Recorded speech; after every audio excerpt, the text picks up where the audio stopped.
Order General Operations on Monday, March 3rd, 2025. Invocation. Commissioner Klein, would you mind saying the prayer? Not at all, not at all.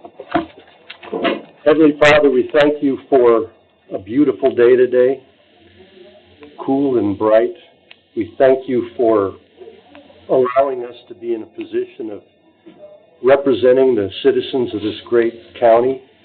We ask that you will endow us with wisdom tonight, that we will have great civil discourse and come up with the best solutions we can for the issues in front of us. We ask this all in the name of Jesus. Amen. Amen. Have a motion for the approval of the agenda. Second. Got a motion, got a second. Mr. Miller, Mr. Jones, all in favor say aye. Aye. Any opposed? Motion carries. Approval of minutes. Got a motion? Motion. Commissioner Klein, motion. Commissioner Lawson, second. All in favor say aye. Aye. Any opposed? Recognition of the public. All right. Call your name if you wouldn't mind coming here and stating your name and address for the record, and you will have 5 minutes. Mr. Jim Latimer.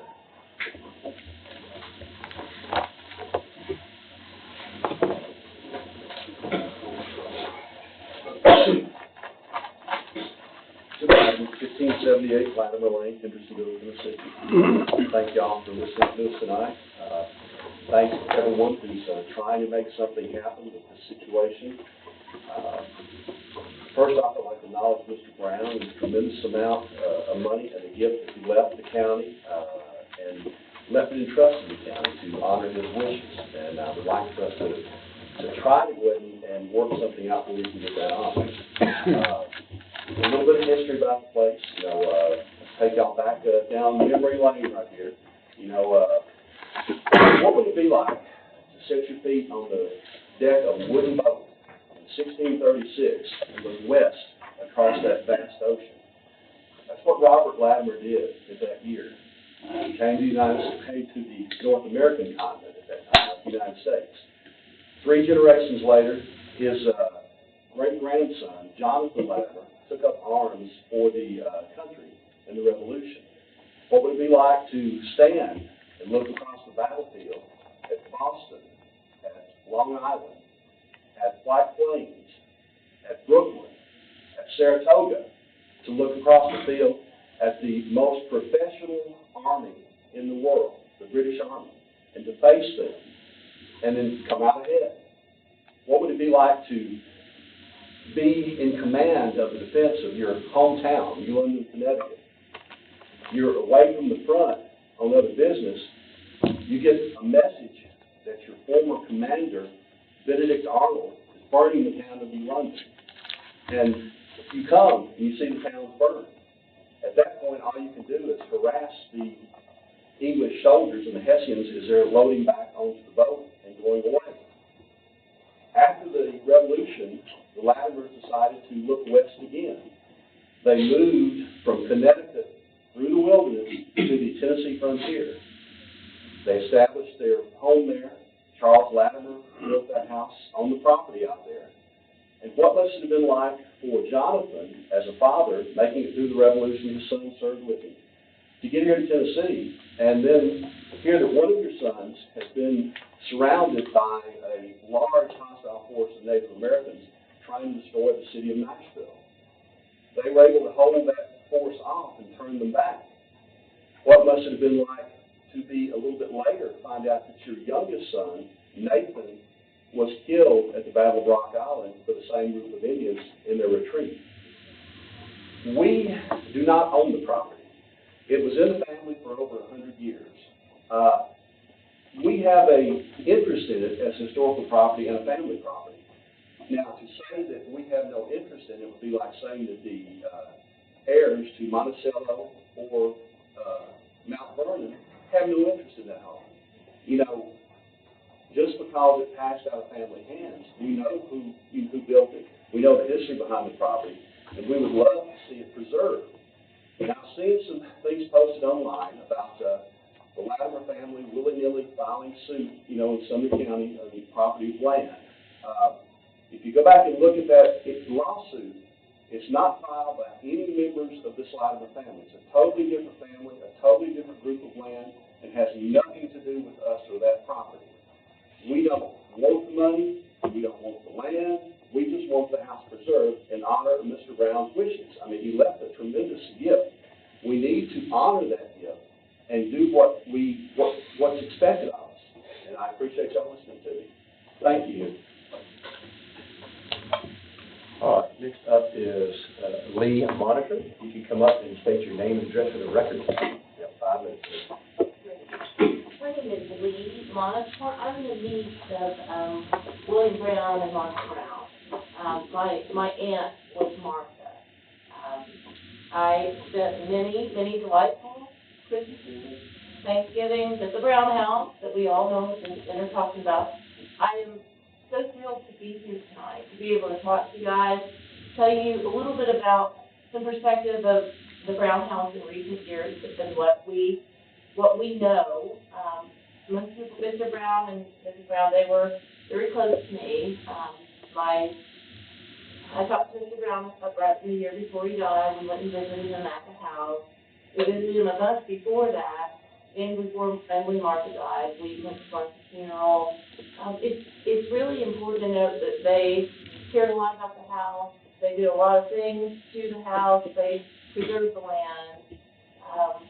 We just want to make sure that the house gets restored. That's our entire perspective. We just want to see it put back in place, and so that people can appreciate it, use it. I know the Latimers have some great ideas on how to use the house, which we're also excited about. Just want to see that project get moving. So thank you guys for your time. I really appreciate it. Thank you so much.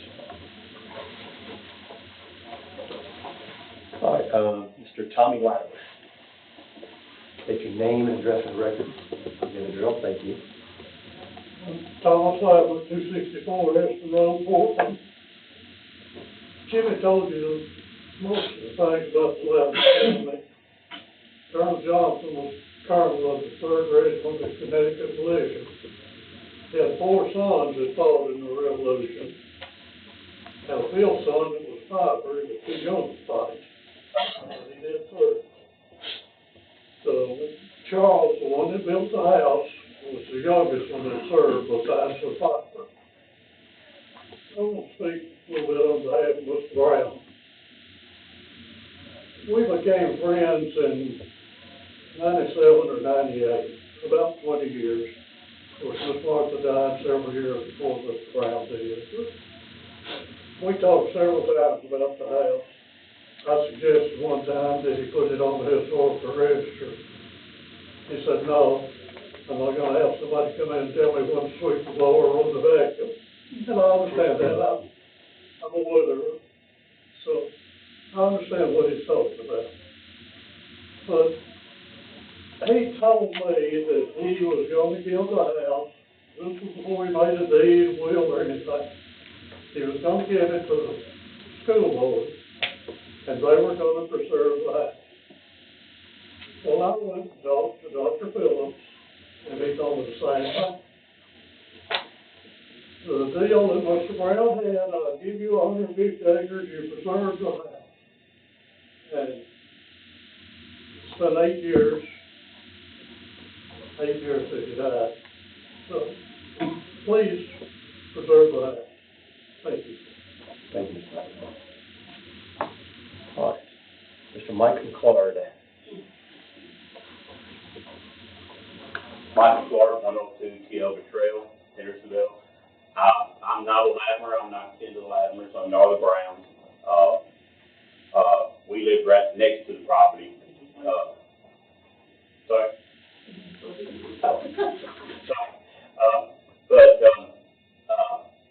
It doesn't take much for me to lose my train of thought, and I just derailed there. Anyway, there is so much history in that house. I wish I could remember everything I heard Mr. Jim and Mr. Tommy say over the past few months about the histories. I mean, the McClark history is we had 3 brothers that were horse thieves, and they came to America so they wouldn't get hung. That's pretty much our history. So I wish my family had a history like that. But please, I know it's been almost, I think I looked at the calendar today, it's been almost 2 months since the mayor sent the paperwork to them. Hopefully there'll be an answer soon. But if everything works the way it's supposed to, it really needs to be some type of plan set up, and I assume there'll be a committee. If there's any citizens on it, I think Mr. Jim would be a great one to be on it. And any of the Browns that want to be, on that, he's as well, or from the Brown family. But it just needs to get pushed on down the road a little bit and get it started. I mean, that house is not getting any younger. I did see the pictures that, Mr. Shamrock put together, and to be honest, better condition inside than I thought it was gonna be. I really thought it was probably leaking, and, it was rotted out, but it's not. It looks like it's in good shape. I'm glad to find out, we'd asked Mr. Shamrock, I think Mr. Mansfield did, and it does have insurance on it, so if anything happens to it, at least there's something to fall back on there. But please put some thought into it when this all gets transferred over and the monies are there, and let's try to make it. There's so much history there, and I think all the local schools in the area, I mean, they're surrounding it basically, could learn so much from that. I mean, I don't know if they still teach American history in school. It was always my favorite subject. But there's just so much history that field trips and things like that could be happening there.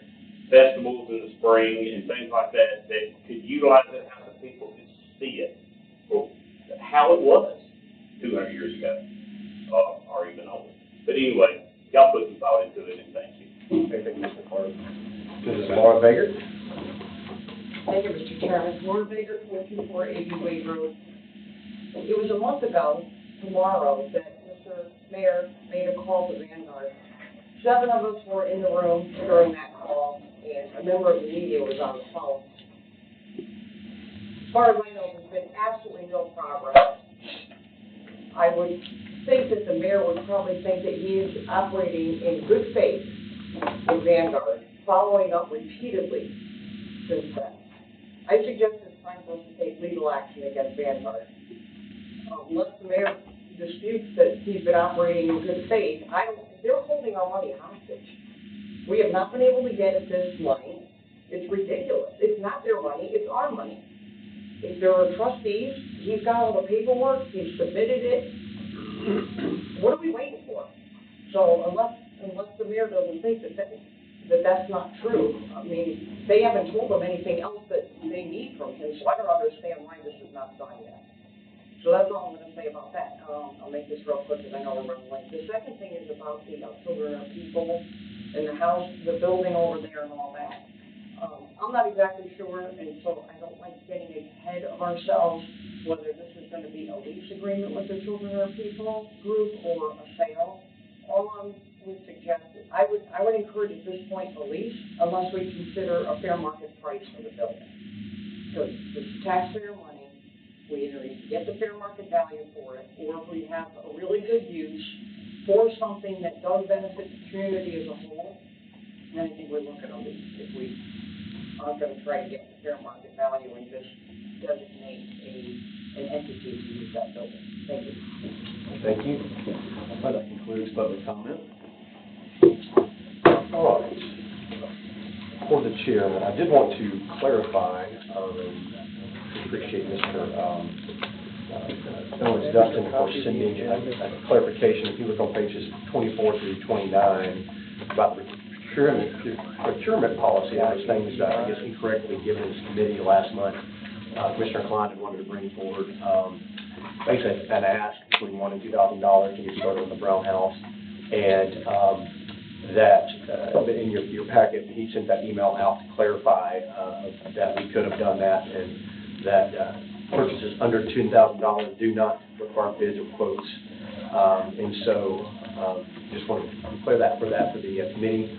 I'll let you know that he did send that correction based on what was told last month, what was incorrectly shared on social media. So I also have some good news to report as far as the Upper Station Camp Creek cleanup on Highway 25. Appreciate Fox 17 News doing a story on that.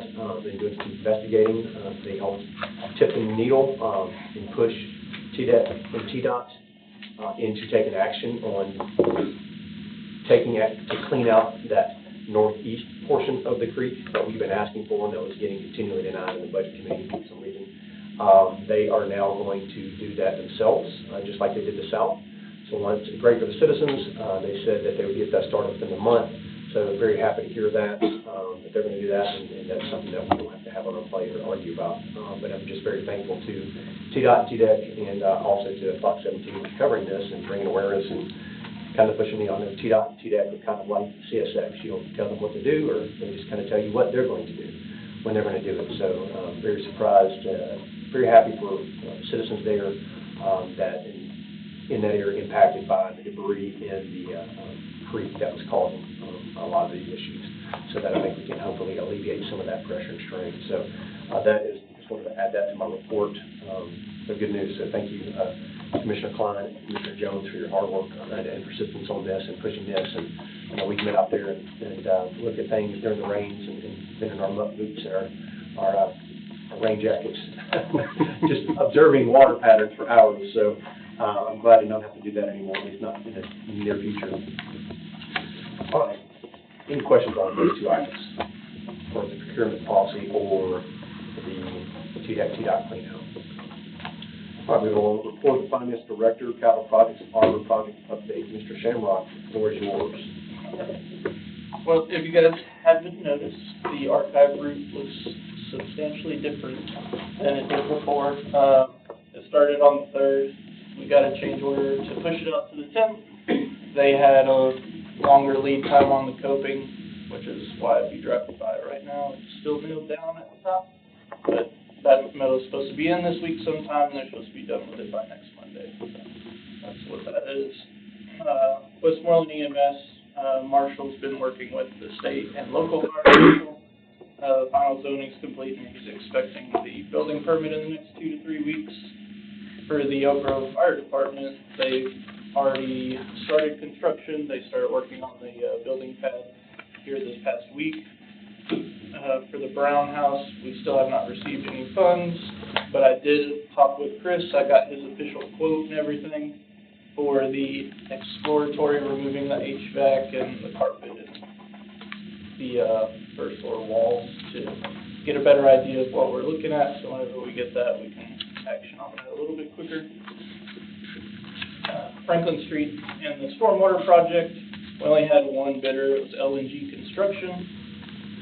I had a meeting today with the engineer. Everything looked good on that, so I should have a notice of award to them sometime this week, and we'll start to move forward as far as contract goes with them. For the courtroom, good news, bad news. Bad news is the previous architect didn't want to move forward with the project. However, I did talk with Wendell, and I got all the plans, specs, everything, and I got a letter from him saying that we can use them. So I have everything. We're working on finding an architect that will allow us to use said plans and specs from somebody else. Well, to build the print zone. Let's wait for him to finish and we'll go back to questions. For the Portland, Westmoreland suite stuff, me and the consultant had done an internal audit last week. We found some minor paperwork things that needed to be done.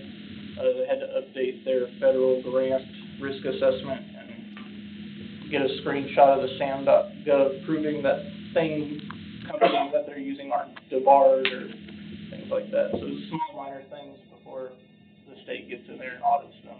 So we're working on getting them all squared away before anything happens there. The Henderson Health Department remodel, they haven't done anything yet. We have a meeting on the 6th, so we're going to go over everything during that time. I think David's scheduled to be on that as well. So I'll learn more about where they're at and what we're going to be doing. It's Thursday. The Hendersonville Library and the maintenance.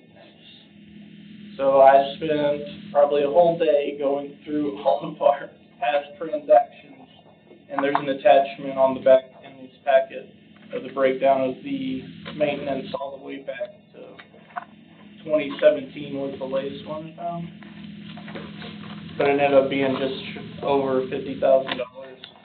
So technically Hendersonville would owe a little over $25,000 to us. I talked with Mr. Eric the other day about this, just to get your thoughts on reaching out to Hendersonville's mayor to just kind of move forward with that.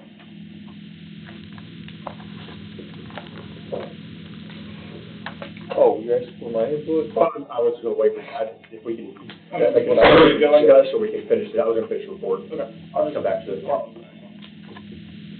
The TDET, or the broadband grant that we're working with, we're still in the process of drafting this RFP. The only issue that we've ran into is we got told to hold off on it just for a minute, because on Wednesday of this week, the state is actually having a meeting with everybody and going over updates that they want to put, because we're going to be revising our budget for it and where money's allocated inside the grant itself, not the total for the grant. So they told us to hold off on that until after Wednesday, so we'll know more about the state changes on Wednesday about that, and we'll move forward with that RFP. For the hollows drainage, they're still working on the relocation of the utilities and installing the new service lines. Marshall could not give me an estimated completion date because they're still waiting on all the relocation, but after the relocation is done, they have 9 months to finish. So as soon as that relocation is done, their clock will start ticking pretty hard. As far as the old courthouse and the inventory and water leak, I kind of put these together just so it's all together. The inventory has not been done. In the middle of this past month, the finance department's been fighting the Title VI over the past couple of weeks and getting in compliance with that for the county due to some things happened with previous employees leaving and trying to get the county back where it needs to be. So it's kind of been on the back burner. After talking with David and Dustin, we felt that it was more of a mayor's office and the maintenance, since they handle all the buildings. And as far as the water leak, I talked with one of the people at the utility district. They did reach out to an accounts payable coordinator via email and voicemail, and we were told that that was passed along to the mayor's office. We were credited $4,947 for the leak, which I have that on the back as well, so you guys can see that. And then from, I think it was December, off the top of my head, all the contact information was officially changed over to the mayor's office. As far as the Title VI, we've taken over all the duties for Title VI. I've been designated as the coordinator, so we've been working on getting the county in compliance as far as everything goes. Working on writing the new Title VI policy for the county, and then I had my TDOT certification training on the 19th. And just a reminder for the Children and People building and that whole situation, we have a special call meeting on the 13th at 5 p.m. I don't have anything else unless you guys have questions. All right, motion to discuss. So moved. Second. Motion by Commissioner Miller, second by Commissioner Jones. All in favor, say aye. Aye. Opposed? All right, well, anybody have a question on a specific item? Commissioner, Fine. Scott, the Franklin storm drain, do we have a starting date? I do not yet. Okay. I probably won't have one until I tie, the plan is to get them under contract, get a pre-construction meeting going with Gallatin and everybody in play here, figure out that whole timeline. Okay. And on the old courthouse, you're saying the mayor's gonna do the inventory or finance? We see it's more than likely needs to be the mayor, because we don't really have the manpower right now to do it. I mean, I'll just say, Mayor last month said that it already been done, so I'm confused. He told us the meeting was complete. Yeah, it was not done, I was mistaken.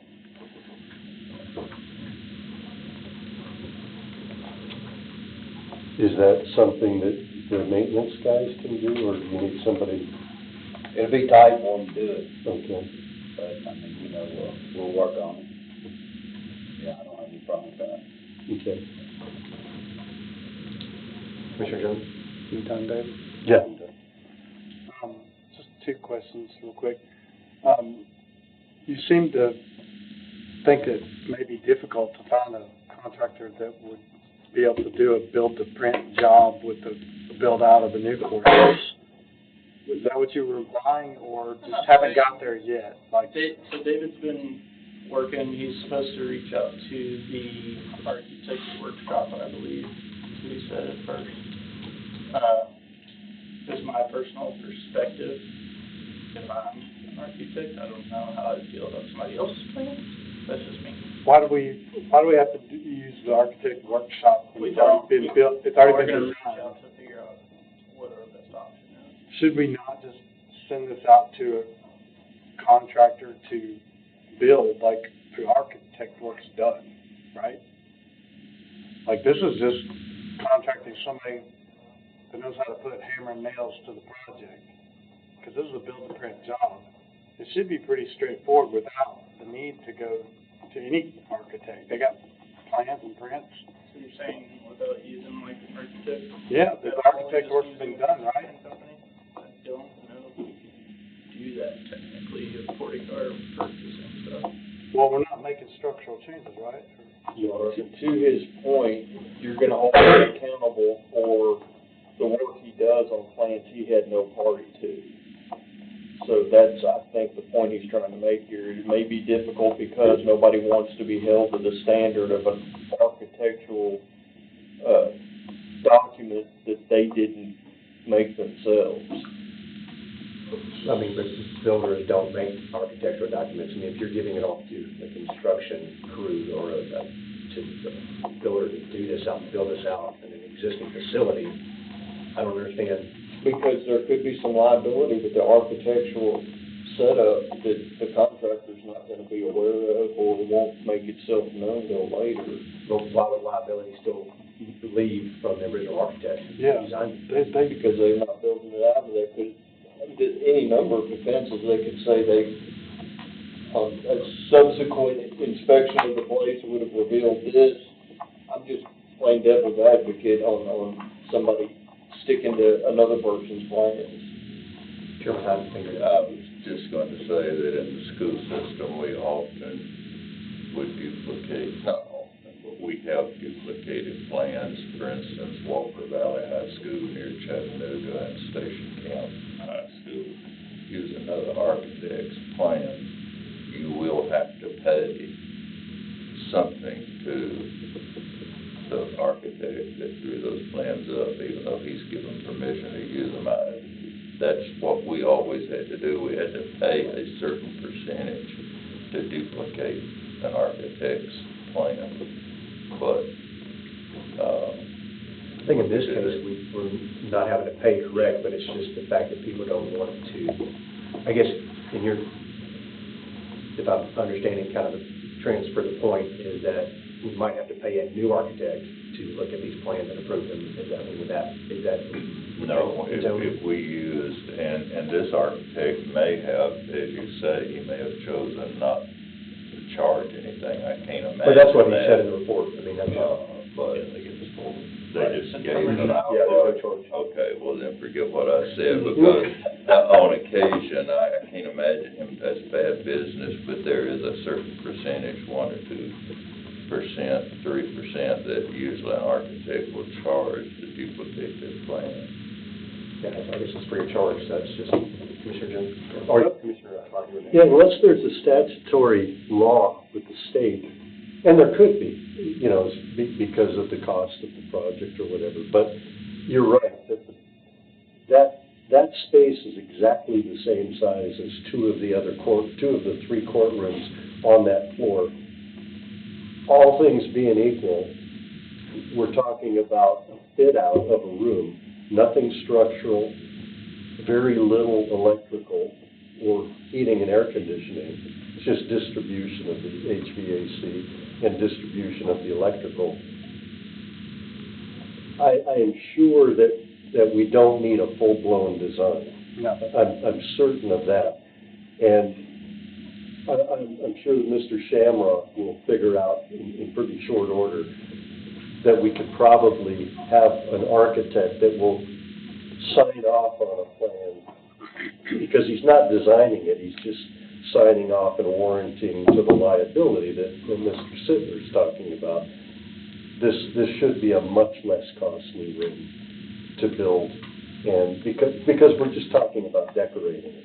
We're talking about wallpaper, doors, carpeting, benches, and that kind of stuff. So, I will spend a little time with Mr. Shamrock because we've got some other things to go over as well. And we'll talk about that a little bit. And then we have to get David involved. David Loring will do that. And of course, we have to get Eric Sittler. We're not going to do anything against the law, but we want to do it as cost effective for the people as possible. Commissioner Jones? The reason why I brought that up is because a lot of times, what I've seen in the past, we let the vendor guide us in our decision-making process, and that is not good practice. Industry standards for industrial, at least anyway, build to print, you sell somebody your designs and you sell somebody a product, but those designs, you put your guarantee on those designs, like your licensed stamp. Yeah, and so anything that's built to those standards, now if it was deemed that the build out was incorrect to print, the builder would be liable for that. But if it's built to print and it fails, we've already got permission from the person that designed it to say we can use those. So there's no reason not to use those and just seek out somebody to construct what's already on paper.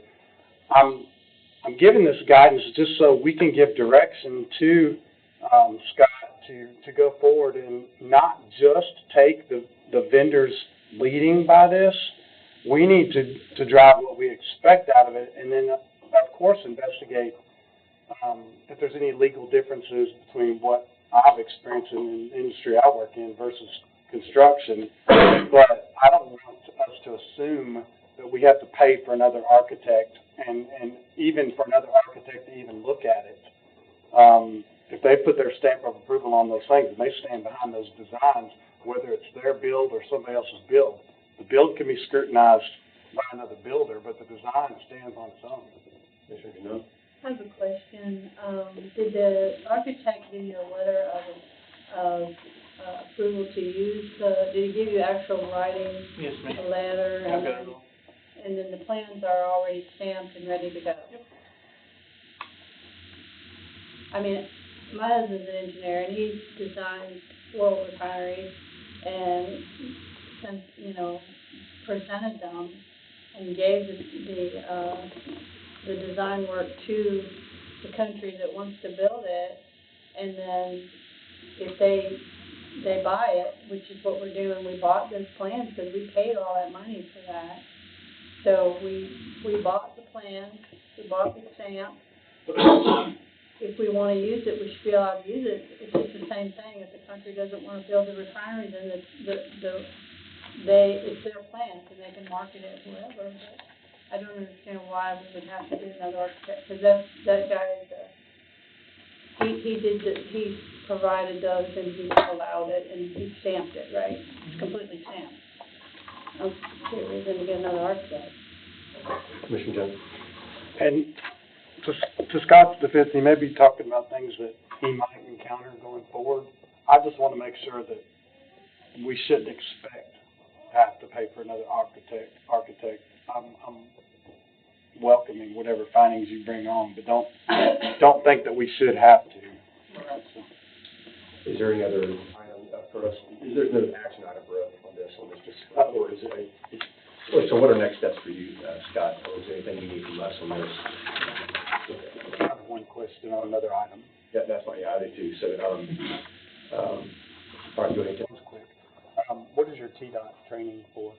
It's for the Title VI certification. Oh, really? I have to have I've already got my TDEC certification, I have a TDOT certification, I think there's a mental health services certification, and I have Title VI through all of it. Just all the state entities that you work with to compile all that,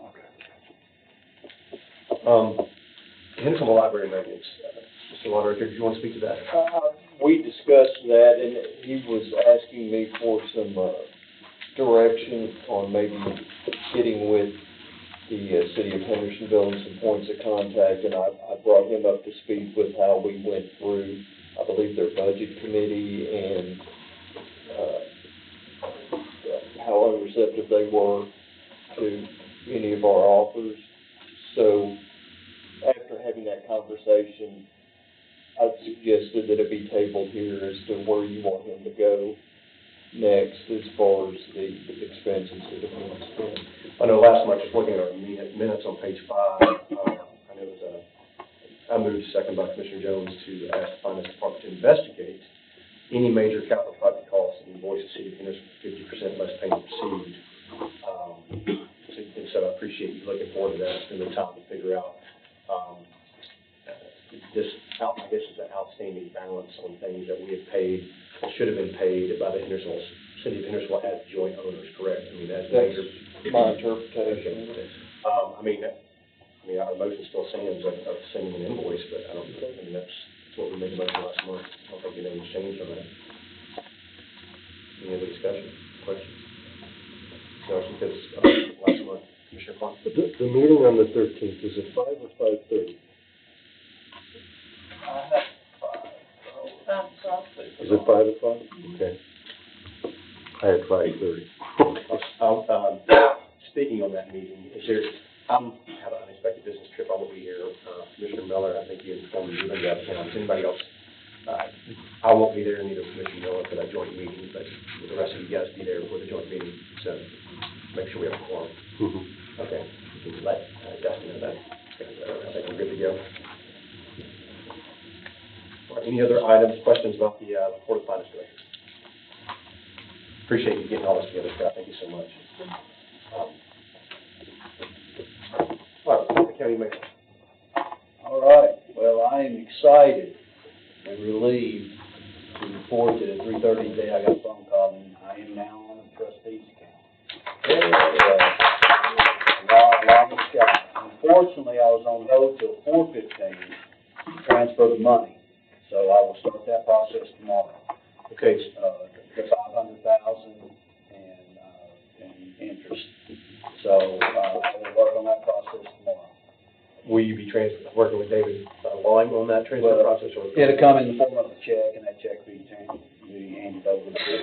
Okay, perfect. So, awesome. If you wouldn't mind, maybe emailing us or responding to Mr. McClark's email tomorrow. I guess his last email I saw, until I hadn't had a chance to read this, I saw on my phone in the meetings.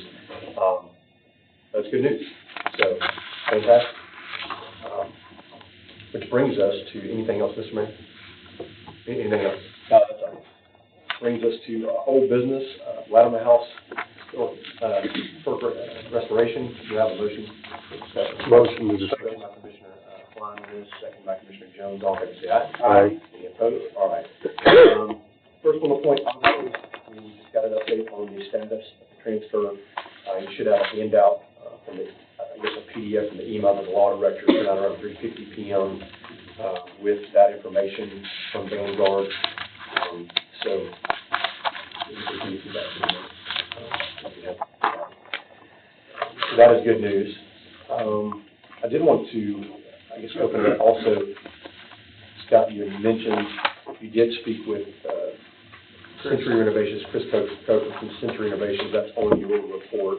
We also have information in the packet from Commissioner Klein, and you guys met back in January to inspect the building and with this contractor that does renovations, and Commissioner Klein had also gotten a printout of his kind of like work history resume as an addendum. It should be in all your desks as well, of your spots. Basically, I knew last month we've been frustrated for a long time on this process, but it seems like we've got a price to start the process, correct me if you before Commissioner Klein, on exploratory, you gotta rip everything out, get to somebody gotta do it regardless of what happens, to then we can actually get a true quote, price, estimate plan to move forward, to present to Finance Department, to vet it according to our policy, and then come back to this committee, once that happens. So, does that sound about right? Yeah, what Chris said he will do is he'll climb underneath, he'll determine what is the original structure and what were addendums, and try to age the second section. He'll tear out the carpet, which we don't want in there anyway. He'll pull off paneling and a lot of the garbage that we would never want to stay there. He would not remove the brick. None of that is included. And so then he will give us an assessment of what he knows to be fact about the building, as much as can be possibly determined. And then at that point, he'll be waiting on us, and we'll have to decide what we're going to do with the building, how far we're going to take it back to original, what we're going to use it for, because what we decide, and we might want to decide that with many of the people in the audience tonight, that'll determine how he would create his proposal and contract for the work to do, what the costs would be. What we want to do with the building will determine everything about what he does to it, if he is to do it. Well, I guess I'll make a couple of comments there. First, we have a first step. We've got to do something like this to figure it out. Right. So the goal is to do something like whatever the tear out, this minimal pricing is, to get the foundation so we can get estimates and choices. But what we would be looking to his company, for example, on this, is to provide an estimate or a bid on options of like, here's option A, here's option B, here's option C. This isn't like a vote by committee at this point. This is we're not discussing that yet, and it's not right. It's not, because we need to know what the options are and what the cost estimates are. Is this $100,000? Is this $250,000? Is this $500,000? Is this $750,000? We don't know. Yeah. For each item to just, that $500,000 is for that house. Right. And to establish that house as the centerpiece for a park. Okay. It'd be a park bench with, an acre. Doesn't designate what that is, but like, we know the money is for the renovation of the house. We know it's going to be $500,000 or more for that, potentially, to do that. So maybe less, I don't know. But what I would recommend that this committee do tonight is to move this forward to budget with this cost estimate that we have, that we can do. And so he can go ahead and start on the work as soon as possible. But that's followed up procurement process, and we just need to get the funds appropriated. I don't think that citizens will be very happy if the budget committee delays on this, and the commission, since we've been talking about this for a year and a half now, and 8 months actively. We have a motion by Commissioner I'll second it for discussion. Second, we're already in discussion. This is a motion to approve to send this to the budget. I'll second, but I want to ask a question too. Am I missing a page? Is the cost association on this page, or is it in the packet? So in the capital projects report, you have it. Okay. On pages 30 to 45, it's there as well, in the packet. But Scott has provided an idea breakdown on that capital project report. You'll look at that. Tim, the same time. And that's all we're voting on, move the budget, is just that. Gotcha. Yes. Yeah, Yeah, to move forward with remove all carpet wall panel on the first floor of the original portion of the house. So remediation, Remove the existing HVAC unit, line section unit, to do this work. Move forward with this. And so that we can then get him to give us a quote. right. For this process. Because it's supposed to be done regardless. Mm-hmm. Because obviously, once we get that estimate, that's when we'll have to put this out to bid and go through that process beforehand. So this is just the first step, just to have a contractor come in there and just remediate this stuff, foundation. So the motion is to move this to budget, to get the money appropriated so we can get started immediately. Are there any questions? All right. Anything else on the Latimer Roundhouse before we take? Do you still want this on old business, or we? Oh, most definitely. Always. Always. Well, we have to vote to move it forward to budget, right? We are voting to move forward this estimate from Century Renovations to budget in the amount of $2,015. Yes. So that he then can come back to us with options for estimates to formulate a plan that we can then discuss over the next month. Lord willing, and the creek don't rise in Cottontown. Again. So, any other questions? All in favor, say aye. Any opposed? All right, motion carries. We will keep under old business. All right, discussion of the vacated Gallatin Square Old Courthouse, pages 46 through 47. We kind of already touched on that during, Court Finance Director and the County Mayor said that they would do an inventory of all the stuff in it so that we can then put it on gov deals. Motion for discussion. Motion by Commissioner Jones, second by Commissioner Klein. All in favor, say aye. Any opposed? Commissioner Jones. So do we have a timeline for that? What's the next step after inventory is done? Like, where's the discussion go from there? We don't have a timeline. We're just basically starting the process of, instead of just sitting there and doing nothing, this is to get something going, because this is a building that's just sitting there. And what do we don't know what we're going to do with it yet, but this is baby steps. We're just keeping it going. Can I ask a major question? Like, do you think it'll be done within the next month, by next meeting, the inventory be done? Or do you project 2 meetings? You said they've kind of thinly staffed.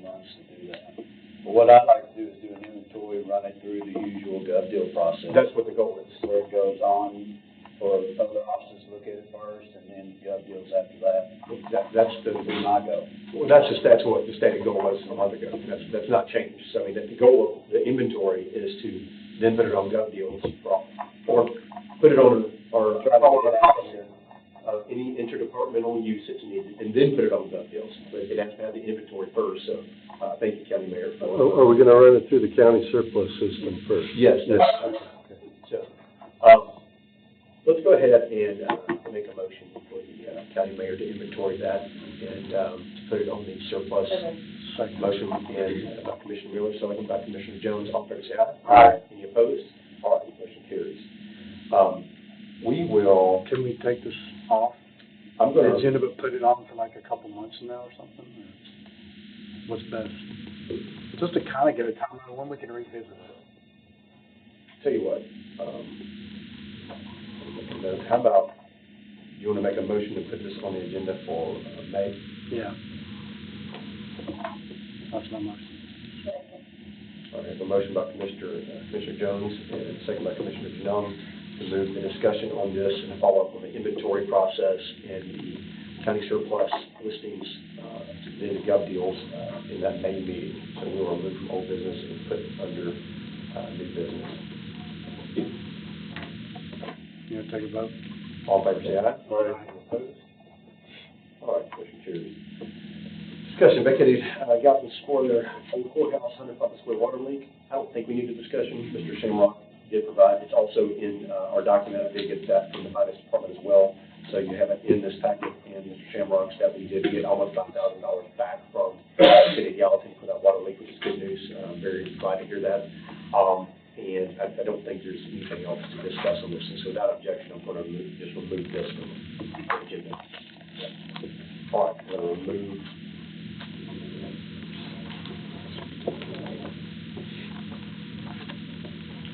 All right, item D, discussion, Millersville EMS station reconfiguration status. Do I have a motion?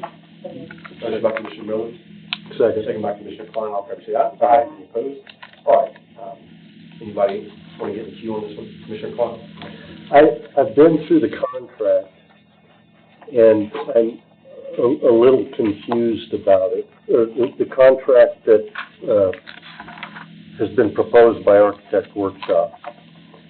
It looks to me like what is being proposed here is a concept, in the area, it's just a couple of pages long, but it says deliverable, concept diagrams, and probable cost estimate.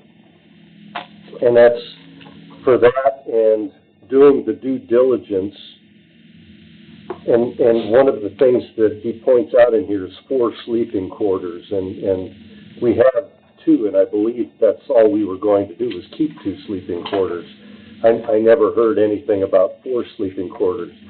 But the services he used to provide is review laws and project requirements, prepare design documents, but down below he talks about concept documents, and consisting of drawings and other documents appropriate for the project, and request the owner's approval.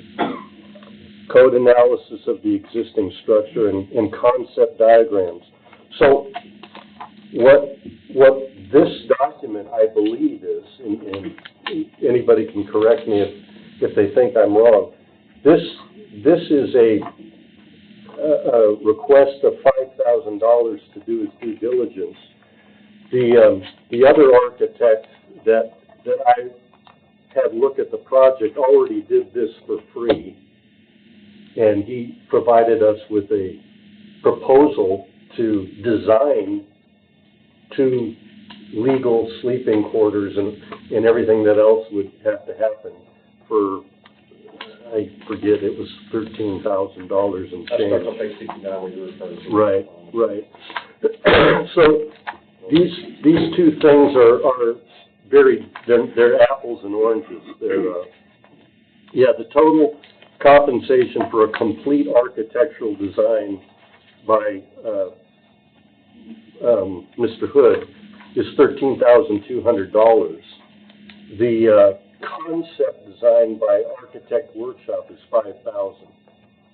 So, and I have to say that at least in the private industry, you would never pay, a developer would never pay for this. This is one of those things that an architect does as part of doing business. Is he researches what has to be done, he does all his due diligence, and then he would come back with a proposal to design a full-blown architectural drawing that he would run through city permit process and all of those things. So I just wanted to point out that as I'm understanding, these are 2 totally different documents.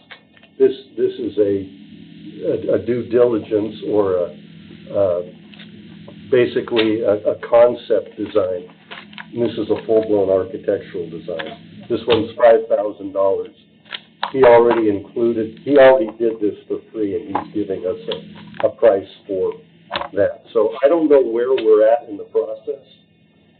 If this has already been contracted, if it has, it's a shame because it's $5,000 we didn't need to spend. So that's my analysis of the two documents. Mr. Jones? I read through it also, and I may, correct me if I'm wrong if I'm oversimplifying this, but the one from the architect workshop looks like it's his quote to bid. Like, this is what I'm going to charge you to give you a bid on this. And that's, like Commissioner Klein was saying, that's the cost of doing business. You usually have guys that are, we call them applications engineers, that do all this work, find out the codes and how they need to bid it and everything, and that's part of the bid. It's not, I'm going to charge you to do all this research, whether or not you use my stuff or not, you're out this much money. That's not the way it goes. Maybe that's the way it goes when you're doing business with government, but that's not the way it's supposed to go. But that's why I'm saying we cannot let these vendors lead us around. We have to go in like we know what we're doing. And when we have one vendor that's already doing all the work on the front end for nothing, that proves that that is the industry standard does reign true through construction as well as industrial work. I don't understand why we would pay somebody to give us a bid. Mr. Mayor, can you explain the difference on why? We'll have the architect workshop here next month, have all the packages put together and have them here to answer your questions. I don't want a package yet, because I don't want to pay for nothing yet. Why are we? Well, I'll go ahead and stop you. The county commission did approve the appropriate $20,000, for getting A full design. Yeah, I mean, if architect workshop is gonna provide a full design for $5,000, that's great. But if it's just a concept design, and then he will charge architectural fees on top of it for a full design, that's a different animal. Mr. Mayor, do you know the intent of the architect workshop? Yeah, I'll have to ask them, but we'll have them here next month. Yeah, they just weren't able to make it here tonight, and we didn't have everything put together. So I want to have all the information ready for you. Okay. Commissioner Jones? Will it be too late at that point to change course? Because here we go again. Not to my knowledge. I mean, we only approved that $20,000. That's about one time. Anything else moving forward, this committee would have to approve any designs or reject them. Ask for modifications, come on the budget. So Commissioner Klein brought up the fact that there was a difference in the scope of work a little bit with regards to like the bathrooms or the sleeping quarters. Yeah, Was it sleeping quarters? it says 4 sleeping quarters. And so our design is already different than what the need determined was. So we're going to be presented a package that may be something more than we need, but we've already paid for it, so we might as well do it. And that's what I'm hesitant about. That's why I'm questioning this. We're going to get a package that we're not going to be able to alter. That's not true. No, what we'll do is, they will present an industry standard, okay? Y'all will make the decision if you want to accept that or not. I mean, you're not bound by anything that comes out of that report. But we pay for it. I guess the unfortunate part is, Commissioner Klein's point is that I feel like we're wasting taxpayer money to spend $5,000 to tell us something we already know the answer to for free, and that we already have an estimate for, that taxpayers can see for doing, designing out to satisfy the need, because this really came about because 20 years nobody had a problem with investing in that building. All of a sudden it just became a problem politically. And so here we are. The solution is pretty simple. Fix it minimally so to keep operating instead of just being silly about it. But kind of like Bo Taylor said, you can go to pole barn for $20,000. You can go to pole barn with an architect and an engineer for $200,000. And so we're trying to, I can see why they call it architect workshop, because I think there's a lot of extra hands in there that might not need to be compared to, looking at a different architect, person, but a professional. You just look at the costs. I mean, I understand your concerns. I don't understand that the $5,000 to give us what we've already got for free to satisfy the need based on what this committee's already established. And here's the problem.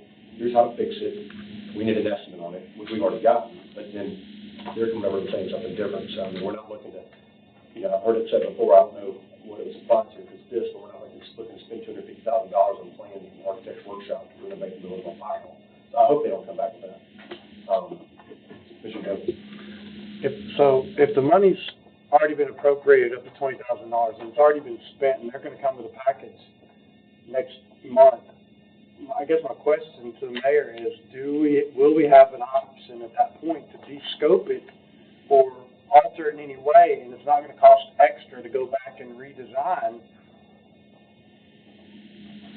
That's where we all need to be looking, because we can't recoup the money spent. Our policy that we passed, the finance department outlined for us on the initial concept of project, item D, the general operations committee will amend the conceptual plan if necessary, including any potential options and alternatives to decrease the cost of the final project if required. We've already got alternative costs, printed the plans in this packet, it's been in the packet for 3 or 4 months now. So, just to answer your question, I mean, we'll be able to make a decision, but I mean, I hate to waste taxpayer money on it unnecessarily, but. So do you have to pay them $5,000 to come next week to tell you what they think they might wanna do? I don't know, the money's been appropriated to the county mayors, and so that would be up to him for working with the finance department, got the deal on that. I don't need that. Okay, she's asking. County mayor, I guess Commissioner Jones, address any question, I don't know if you, would you mind if I take the question, Commissioner Jones? My question is, are we paying them $5,000 to come here next time to talk about what they wanna do, if they do it? No, well, we're paying them to present the plan to you. So they're gonna, when they come, they're gonna present, we're gonna pay $5,000 to present? So these It's already people, done. these people are paying for free? It also says in services on the second page, attendance at county commission meetings will be invoiced as additional services. Oh, wow. So when he comes next, They will not charge for coming next month. they You won't, don't know okay. that. So, why do we have to use one versus, I don't understand why there's a. Well, the mayor's, I think you signed a purchase order already, right? Yes, yeah, we secured their services. Without, what did you want to do? The county commission approved this back in November, $20,000 for the county, engage an architect. Mr. Chairman, that's why I said what's done is done. As We far need as- to make sure that we have the option to do changes next month. Correct. So I'm not complaining about what's done. I don't like it, but we voted on it and trigger was already pulled. So it's coming. As long as we get a chance to review it and make sure that the scope is not ridiculous and we can do it for a fraction of the cost, then I want to make sure we have that option still. Commissioner Sounds like we do. Yeah, we do. Okay. So, Commissioner Klein, when you went out and, I guess you inspected the building with the architect and knowing just what had been discussed in meetings as far as what needed to be the fix so that the EMS staff stay in those rooms, because basically there was a door and a window, but each one of them was basically it. What did you estimate to be the total cost that this entire project should cost? Well, To remedy the problem. to remedy the problem, there was more work than I originally thought there would be, because of buildings have classifications. They're a type 4A and those kinds of things. And so those are generally fire requirements. So what has to happen is there has to be a 1 hour wall built all the way to the roof. So that's an extra cost. I believe that this should be able to be done for $25,000 or less. Yeah. That's what I heard you say that in meetings before, so I was Yeah. just wondering if that's still based on. That's still my gut feeling on it, because literally we either have to cut a door or a window, 2 of them in that back wall. There may be some concrete flat work that's required, but there may not be concrete flat work required. Not necessarily a requirement on an emergency. The 1 hour wall will have to happen, but the work is, and it's an attic area. Right now, they're using an attic area for storage. That may be disallowed depending on what we want to spend on it. There's ceiling joists. Do they have the structural integrity? They do certainly for an attic. Do they have structural integrity for storage? Don't know. That would all be part of the design. Commissioner Jones. So what I read into it is that in looking at the simple design, any adders to that would be because of codes that were realized along the way that may need to be upgraded with a new structure. So the ceiling's fine, we needed ingress and egress, but now the ceiling is deemed it may need to be fireproofed also, and the storage above it may or may not be able to be usable, and if it's not able to be used, there's a fee to upgrade that to something where you could use it, or we just don't allow it. So if it breaks out of that range, that's why, because the codes now are being looked at that weren't looked at before when we were just looking at the egress problem and ingress problem, smoke problem. Basically, I'm hearing architect fees in remediation, say $50,000, I'll say conservative number right now. For the whole project. For the whole project. Yeah. That's kind of what I'm hearing. Yeah. I'm just expecting higher. I mean, technically, based on your estimate, it'd be up $38,000, but Yeah. I'd say $50,000 that this should be remediated. So I'm just kind of setting expectations for what we hear next month. All right, any other discussion on, discussion from North Button EMS Station? We're going to keep this under old business.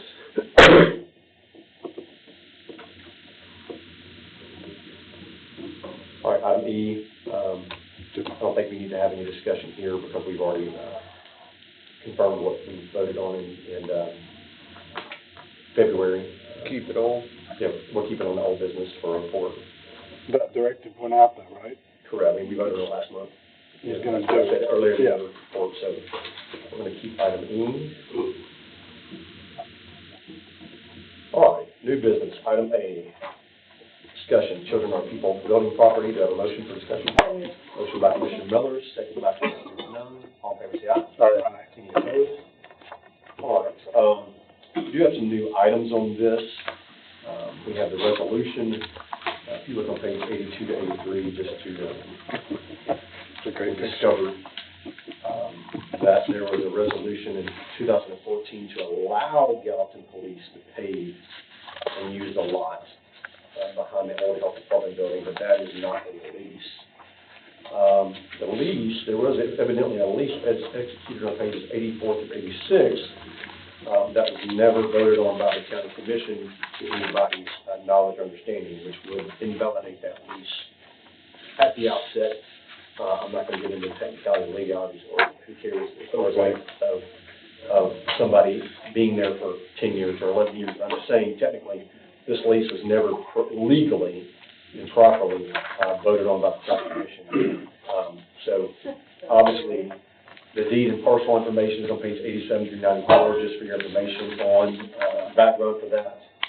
And pages 95 through 98 were some emails that just information that was happening when we were trying to understand the finance department, Mr. Owens and Mr. Shamrock, a lot of departments as far as the nonprofit who the judges have come here, spoken on their behalf to want them to have, acquire this building in some fashion, whether it's selling it to them, whether it's giving it to them, whether it's leasing it to them. Whatever we do, I know that there's also discussion of the joint opioid committee of general operations of around, is it $100,000 of potentially appropriating to be able to go towards the purchase of this to reimburse the county, and plus they were, I can't remember the amount of money that they were looking at potentially talking to about operating, but so I know those things have all been discussed on the table.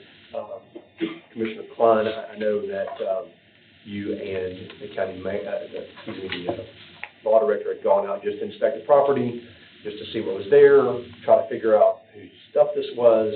You know, it's just an exploratory. I know the county mayor made some comments on Facebook that were not accurate about the situation. And I know that you did respond to Mr. Klein to try to set the record straight on this just being an exploratory of just asking questions so we can figure out, because just remember, the judges in the court system in this nonprofit came to us asking to do something in this building because we just put it on an agenda. Okay, so the county building is being neglected and sitting here. We need to do something with it. We need to have some action. Let's not just sit here and spin our wheels. Let's make progress and have action forward, positive progress. So this is still an exploratory phase. Obviously, it's got complicated, complex unnecessarily, unfortunately. But right, so the lining of that is a lot of offices in the finance department were able to dig in further about this building, the history of this building, as well as the clerk's office to find out what's happened, what's not happened, and what needs to happen. But right now, I know we will be having this joint meeting. I think that the goal of that is for this nonprofit organization with the court system, the drug court. They're going to come and present to both the opioid and the general operations committee with a request of wanting to utilize this property, it's just basically, it's just a defunct county property sitting that's just kind of a storage area for, I guess, partly for the Gallatin Police Department, for, Impound lot. impound lot, for And just junk. one fire engine. Yeah, there's about 30 cars? Yeah, I believe it's, About 30 cars. So these are abandoned vehicles that are just abandoned. Yeah, they're in a fenced-in area. I Kind of don't, junk, just. well, they look like they're banged up pretty badly, yeah. Well, I know there's some motorcycles located in the bay. Were those motorcycles, they police motorcycles, or just motorcycles? police, I believe. I couldn't see them well enough through the windows and there's also a Humvee in there. And then there's a volunteer fire department truck located in the bay. I don't know if anybody has found out who In the that belongs to. We know what volunteer fire department that belongs to. It was 62, I know it was truck number 62, that's all I remember about it. Commissioner Jones? I thought these were in the parking lot, they're in the building. They're in, yeah, the motorcycles, the Humvee, and the fire truck are inside the building. The wrecked cars are So outside. usable stuff versus storage stuff. Yeah, the motorcycles look very drivable. So, I guess just to kind of set the pace, I don't know if we necessarily need, or what action there is to take here, but just try to, I won't be here next week. It's helpful for me. And to, I guess, kind of set the stage is that they're gonna be asking for some type of acquisition to use this property. And some, that will need to be presented to the commission to decide how we want to dispose of or let this be used. Obviously, I guess, thank you guys for starting the process, for figuring out whose abandoned vehicles, motorcycles and fire truck and Humvee this is, the Gallatin Police Departments. And according to that resolution that was passed, to let them pay it to put this stuff there. And then a lease that was, I guess, that was not ratified by the county commission per state law, is what happens there if Gallatin needs to still use it?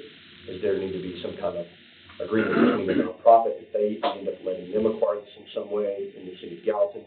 So I'm not sure how that proceeds, Mr. Law Director. I don't know if it's even worth discussing right at this point, or just if you want to. I've specifically talked to the city attorney and as best as possible conveyed this is very exploratory. We were just trying to wrap our brains around what exactly we had and what the parameters were.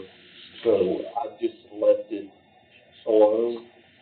No one's been confrontational about it. I got an email from the chief of police for Gallatin, offering to field any questions that I had. I've just, without direction from this committee, I've chosen to let it lie silent until there's decisions to be made. Is there anything, I mean, I'll put you on the spot as far as this lease that Gallatin believes is valid, and that obviously wasn't validated by the commission, like, where does that cause any problems? I mean, that's like. It's an issue between the commission and the mayor.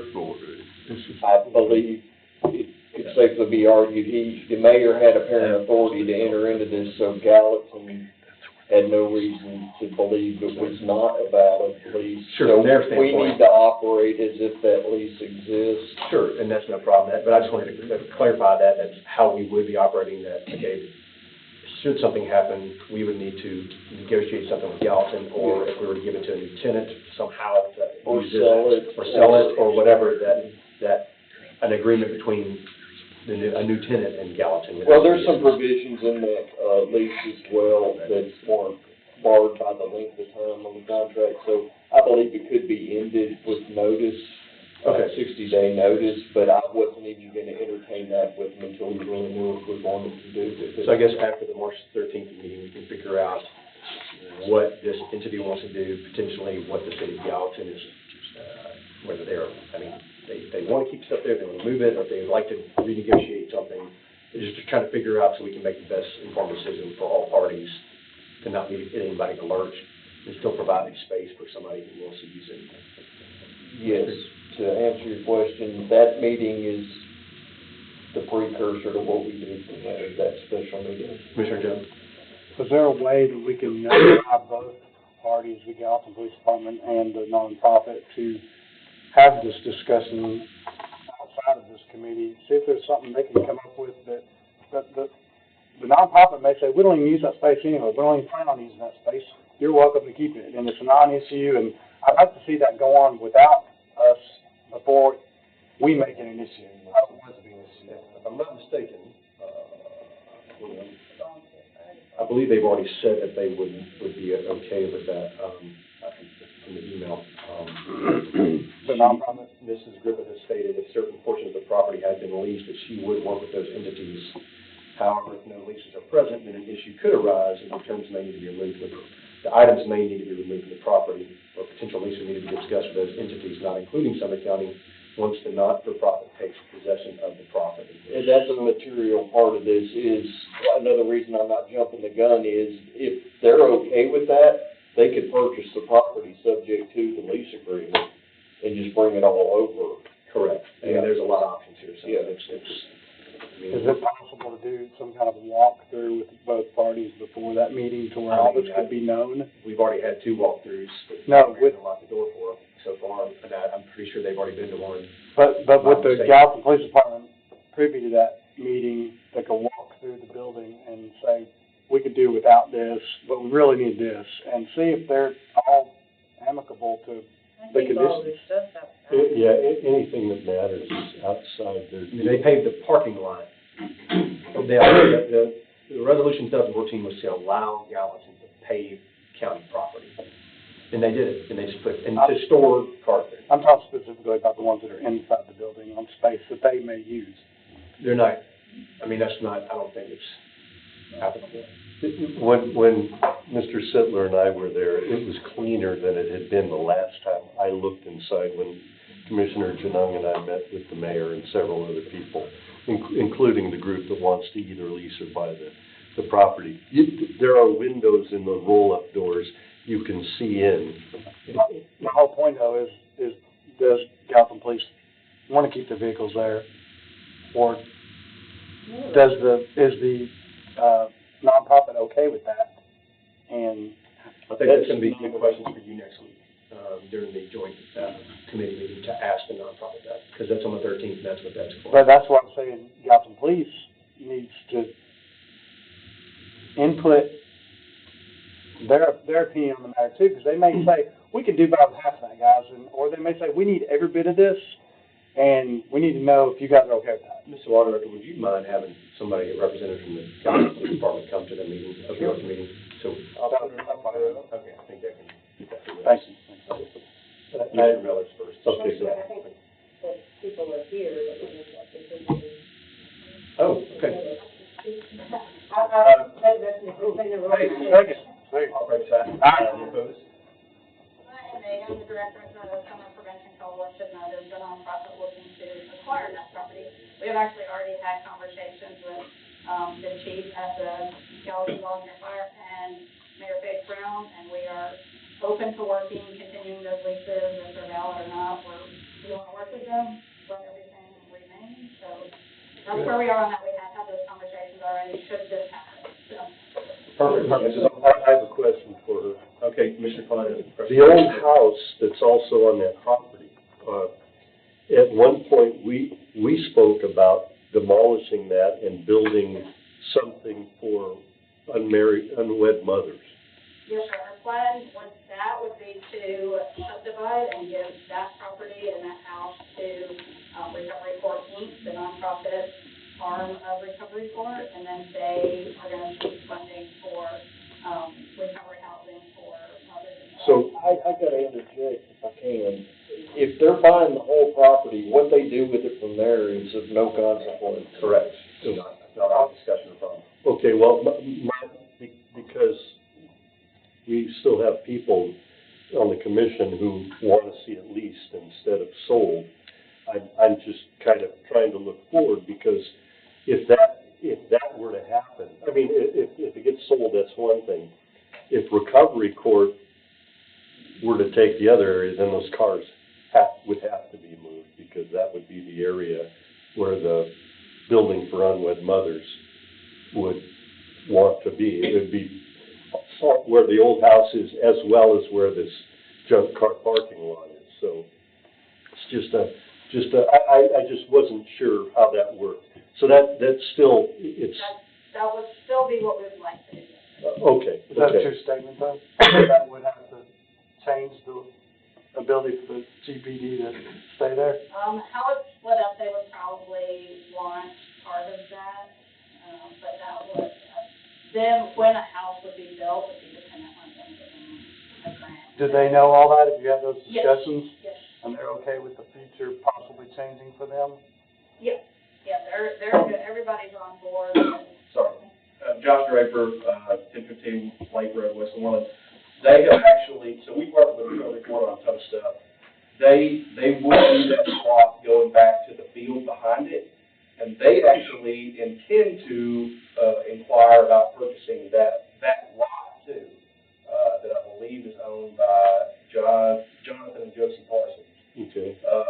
But it's right now it's a vacant lot. They want to have either an easement to it or have that entire property with housing on it.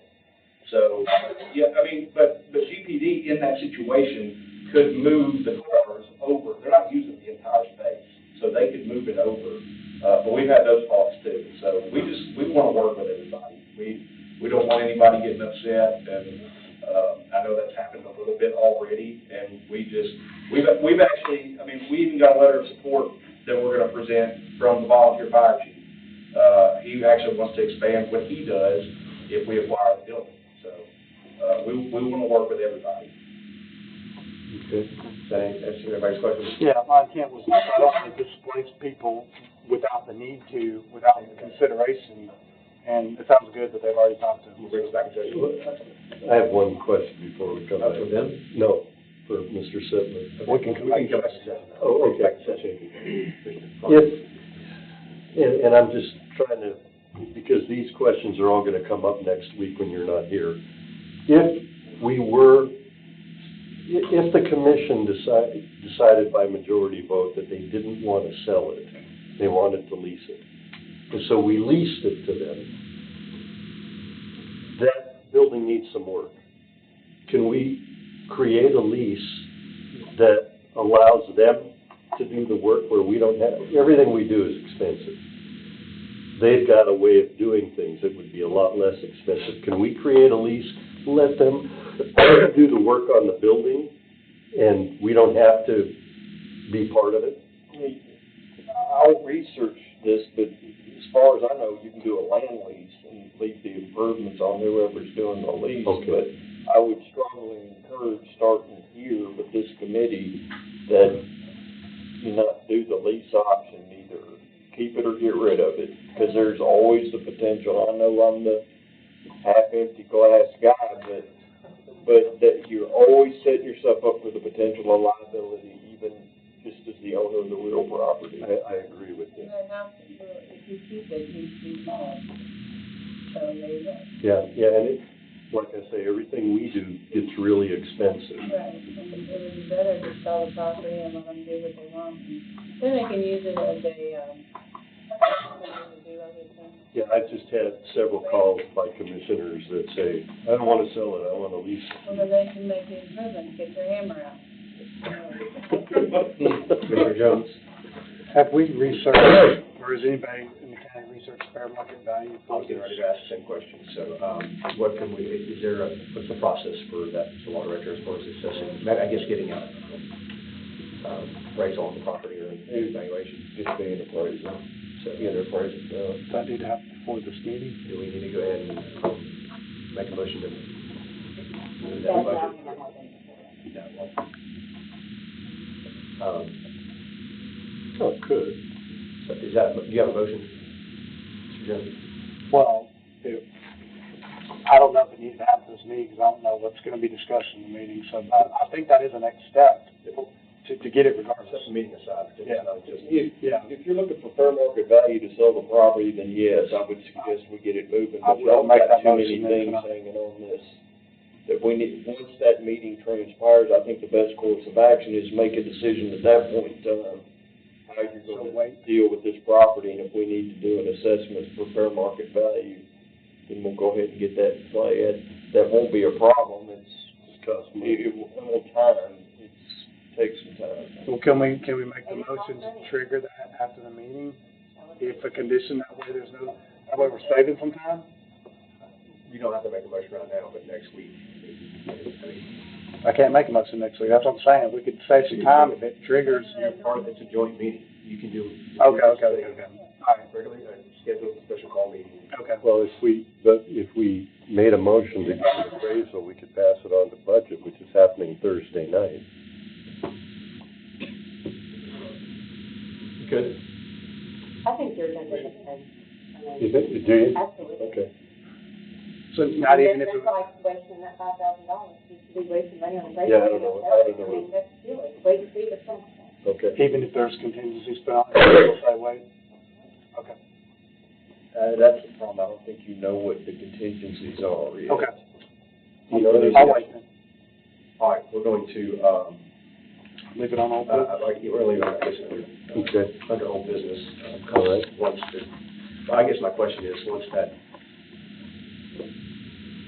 the question I guess for everybody, I'm not sure if it goes to, like, what is the goal of the joint meeting? Is the goal to make a decision there and to push it for the full commission in March, or is it the goal to bring it back, whatever happens at that meeting, to bring it back to Gen Ops back in April?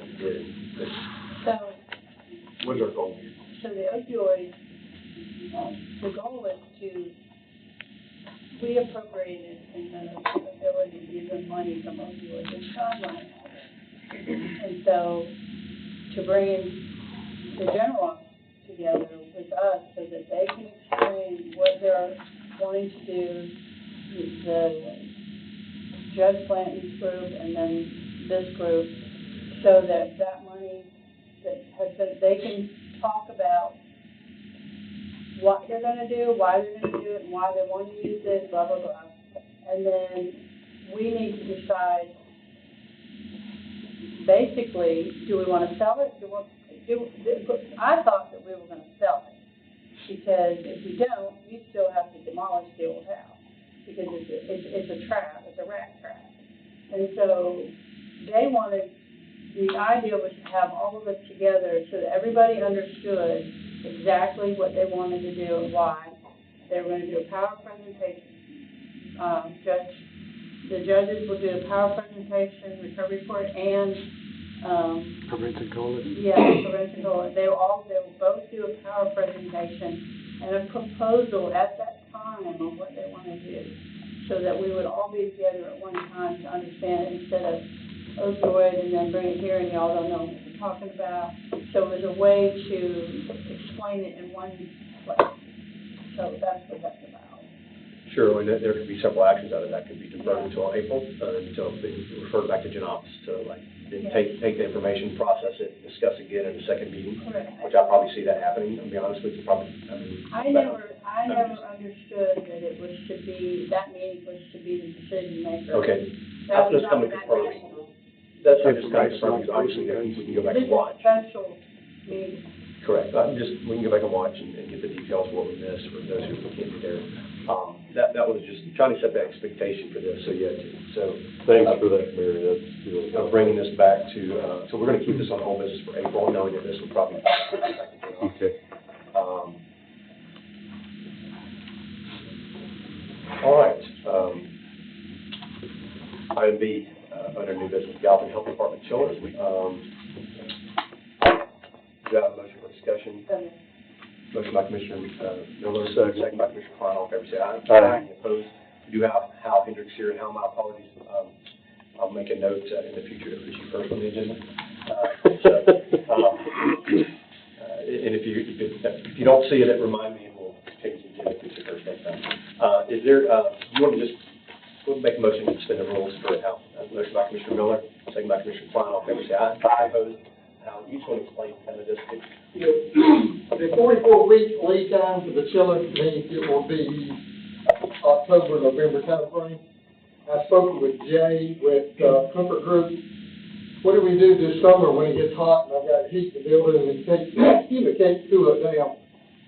He's worked out a plan where I can go ahead and purchase some R22, I think, from him, and on the contract, won't charge us, they'll go ahead and take care of it, and that'll keep us, the chiller leaks out, they'll all summer long, we'll say two in the building, and I have 49 employees happy. And, That's a pretty good price for R-22 Yeah. as well. Good deal.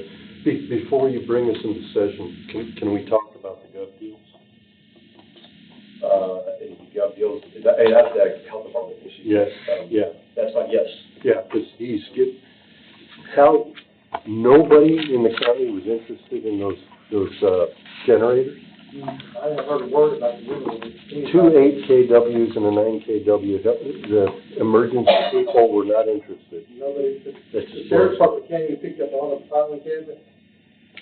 They're off there, and there's a autoclave and some medical odds and ends that they were gonna try to put in place.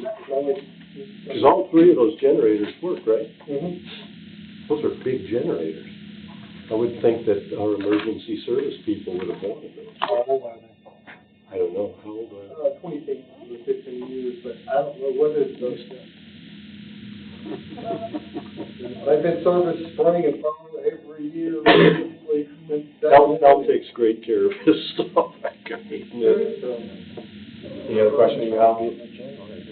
You're not allowed to, by law. So they're going to gov deals? No people. So they're going to gov deals? Yeah, people contacted me. Any other questions for Hal? We'll use those items. All right, thank you, Al. We'll bring us back to session. Do I have a motion for approval on item? Second. All in favor, say aye. Aye. Opposed? Item C, disposal of county property. Have a motion to approve. Second. Have a motion second, Commissioner Reynolds, second, Commissioner Porter. All in favor, say aye. Aye. Opposed? Have a motion for adjournment. Adjourned. All in favor, say aye. Aye. Opposed? All right. Okay.